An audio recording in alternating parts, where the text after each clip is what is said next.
Hello everyone, আসসালামু আলাইকুম। আশা করছি আপনারা সকলে ভালো আছেন। আলহামদুলিল্লাহ আমি ভালো আছি। আজকে মেয়েটাকে নিয়ে যাচ্ছি ফুলকপি উঠানোর জন্য। একটা ফুলকপি হয়েছে, সেটা কাটার জন্য যাচ্ছি। আমার দেখো টমেটো হয়েছে প্রচুর, একটা গাছে অনেকগুলো টমেটো হয়েছে। হ্যাঁ মা, যাচ্ছি একটুখানি দেখি টমেটো কেমন হয়েছে। ঠিক আছে, প্রচুর টমেটো হয়েছে না মা একটা গাছে? হ্যাঁ, এই যে আমার সোনা পাখিটা। কাঁচা টমেটো খাওয়া যাবে না মা।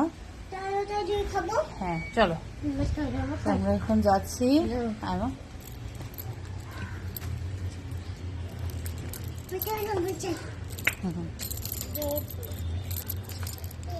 এখানে করে না, ওরে আল্লাহ, কারেন্ট শর্ট করবে।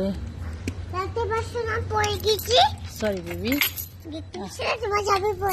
হ্যাঁ, এটা এই যে হচ্ছে কাঙ্ক্ষিত ফুলকপি। ওর মনে হয় তো জানি না, এটা হচ্ছে বেগুনি রঙের হওয়ার কথা ছিল, বাট কালার হচ্ছে কেন জানি না। দাও মা। এটা হচ্ছে শশা গাছ। হ্যাঁ, এটা হচ্ছে বেগুন গাছ। কই এসে বেগুন খুঁজেই পাচ্ছি না। রাইট, এটা হচ্ছে এখানে টমেটো গাছ। টমেটো এই টমেটো গাছ। এই যে এগুলো হচ্ছে এই টমেটো মরিচ। গাছগুলো খেতে হবে। তাই মা? আমার সোনা পাখি ওই দেখো ঝাল হয়েছে। এখানে হচ্ছে এদিকে মা, এদিকে এখানে গাজর গাছ লাগাইছিলাম, বাট গাজর হয়নি। কি হয়েছে আল্লাহ জানে, বুঝতেছি না। কোথায় দিব?